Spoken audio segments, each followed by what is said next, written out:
இது ஐயப்பனுங்க. ஐயப்பன் பூஜை நடந்ததுங்க. 18 படியெல்லாம் வச்சு அழகாக பூஜை நடந்ததுங்க இந்த கோயில்.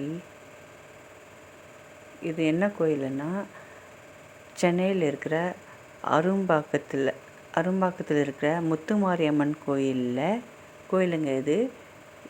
இந்த கோயிலில் ஐயப்பன் பூஜை வாரம் நடக்குங்க. இங்கே பிரசாதம் கொடுத்துட்ருக்காங்க. பூஜை முடிஞ்சதும் பிரசாதம் வழங்குறாங்க. எல்லாம் வாங்கிட்டு போகிறாங்க பக்த கொடிகள் எல்லாம். ஐயப்பன் தரிசனம்ன்றது அவ்வளோ நல்லதுங்க. பூஜை முடிஞ்ச உடனே பிரசாதம் வாங்கி கொண்டு இருக்காங்கங்க.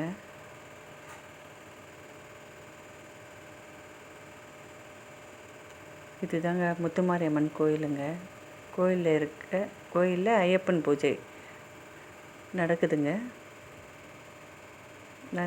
நடந்து முடிஞ்சு ஜனங்கள்லாம் மகிழ்ச்சியாக சந்தோஷமாக மன நிம்மதியோடு போயிட்டுருக்காங்க பிரசாதம் வாங்கிக்கின்னு.